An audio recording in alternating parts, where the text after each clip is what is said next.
We didn't just commodify education in this country, we weaponized it. Over the past decade, Canada's international student program was quietly transformed from a global academic exchange into a multi-billion-dollar immigration loophole. We allowed transnational syndicates to build an architecture of exploitation, selling a Canadian dream while operating an extractive, unregulated pipeline disguised as higher learning. The crisis we are facing isn't the fault of the students. It is the result of a system operating exactly as its capitalist architects intended.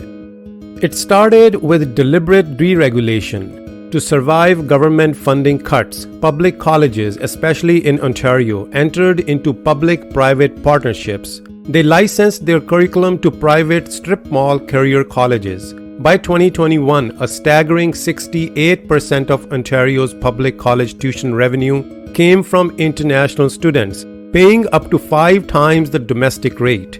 But let's be clear, these brokers weren't selling education, they were selling the postgraduate work permit. They were selling the golden ticket to permanent residency, charging exorbitant fee in 2 different currencies. The most damning part, we were warned. Australia faced this exact crisis in 2010 and launched the Baird Review to shut down visa factories. The UK revoked 900 bogus college licenses by 2014. When the syndicates were shut out there, they simply moved to Canada. And when a government creates a pipeline with zero credibility guidelines, it doesn't just attract opportunistic businessmen, it invites organized crime.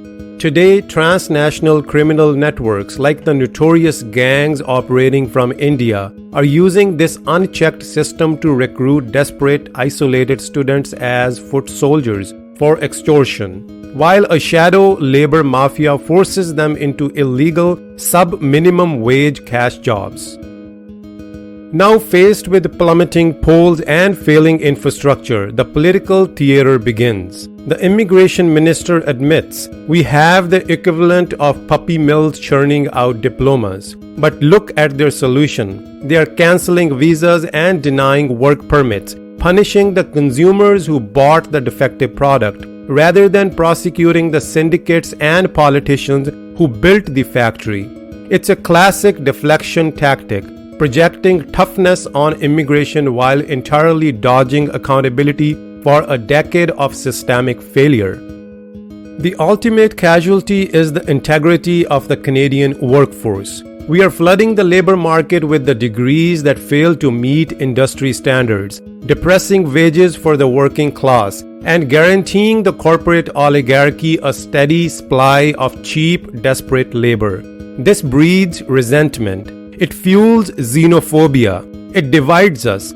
Whether they call themselves liberal or conservative, it is just branding for the same underlying syndicate, prioritizing profit over people. A nation that truly cares about its future does not sell its borders to the highest bidder. It's time to shut down the diploma mills and provide justice to the vulnerable and helpless students.